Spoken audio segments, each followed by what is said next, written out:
number 16, the Panhandling Ordinance modifications, that I'm not supporting that one. You know, I don't want to fill up our prisons with beggars. I don't have any problems with beggars necessarily. I think that we have already too many folks in prison and in jail, so we need not be adding to that load. I don't think by potentially changing the lifestyle or kind of creating a lot of crisis for those people that are very fragile within our community. And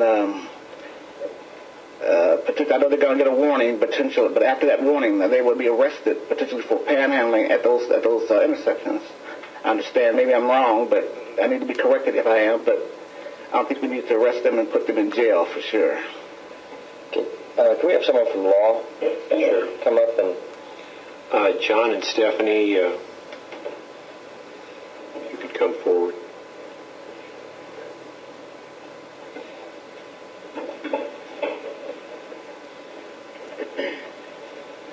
I just want to make it very clear exactly what this ordinance does so that members of the general public realize it too. It's my understanding that pretty much all this is going to do is prevent people from soliciting money from motorists on the public right-of-way, either in cars, trucks, or on motorcycles. Am I correct? Money or any other thing of value. Okay, so by whatever means, gestures, signs, whatever. So it pretty much it will not stop people from asking pedestrians for money. It won't stop people from waving a sign, violating freedom of speech for anything else than money, right? That is correct. Mayor, everything is exactly the same as the old ordinance. The only addition is signage. And the term from panhandler to solicit, which indicates there's something of value. That is correct, because if you looked at the old panhandling, it prohibited you from asking, but the better portion of that section was really telling you what it precluded, and that was the signage aspect. Okay. So those are the only two significant changes. I just want to make it clear that there's been dialogue on blogs, the paper, the media, could really make a deal out of this, and the reality is it solves a problem which is existing in the city whereby people could get hurt, hit by cars, they're stopping traffic. I actually almost rear-ended somebody who stopped to give money to a solicitor in the right-of-way at one time. So it hopefully will reduce that problem in the city, but it won't put beggars out of the business of begging. That's correct. Mayor and Commissioner Lovelace, I guess the way I look at this is by making against the law, it lets our police officers go to these people and say, look, you can't do it here. We assume that everyone will then leave when they're told it's against the law. We don't think it's something that's going to end up resulting in arrests unless somebody would become totally recalcitrant or something. It becomes where the officers can say, look, you can't do that here. And most of the panhandlers, the solicitors, know what the rules are in terms of that, and they would look to go someplace else. That's the way I look at this, is it finally lets us clean up some of those places, the public right-of-way where people have the signs, and I think that's a danger at the end of these exit ramps and all that, just because of the traffic problem. So I don't view it as, hey, we're going to be out there arresting panhandlers, but the officers now can't say, you need to leave this area, it's unsafe, because it's not against the law. So this would let them go out and say, look, you can do this, but you can't do it here.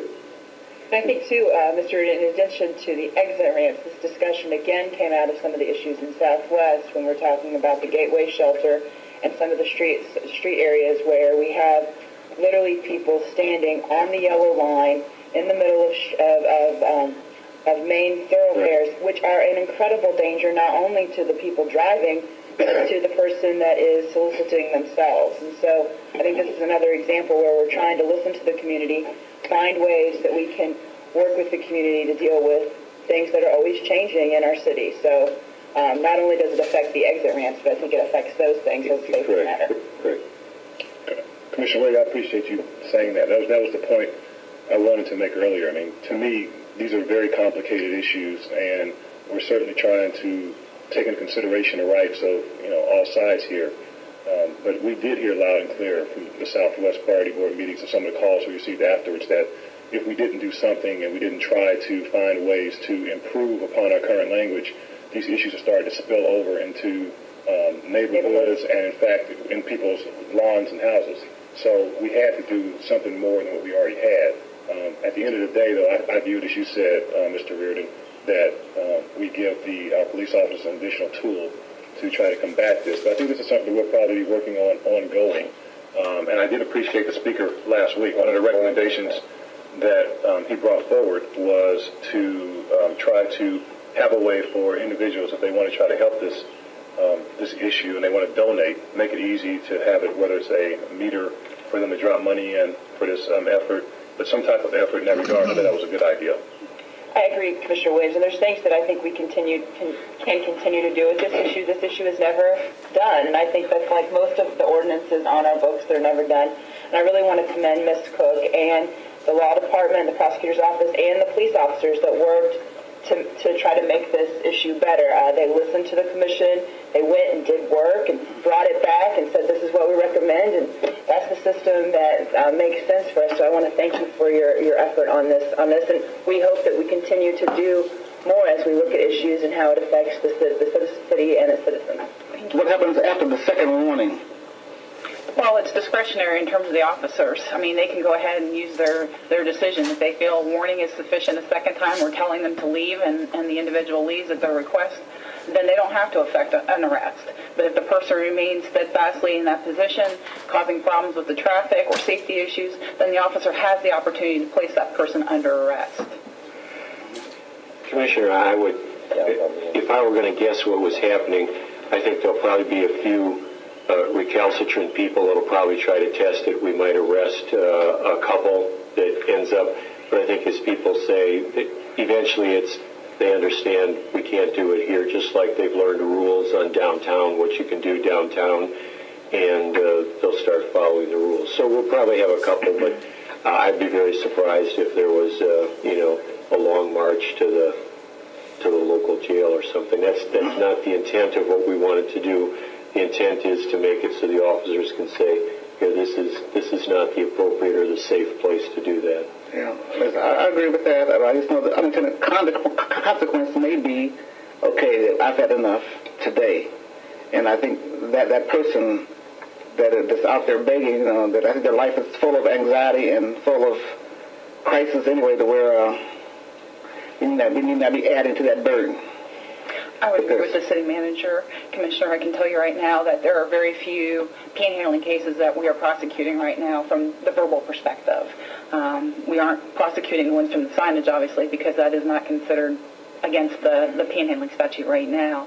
But I do agree that I think these individuals understand once they where the parameters are, what you are and are not permitted to do. I think you will see a decline in that particular area as well. Okay, let's hope.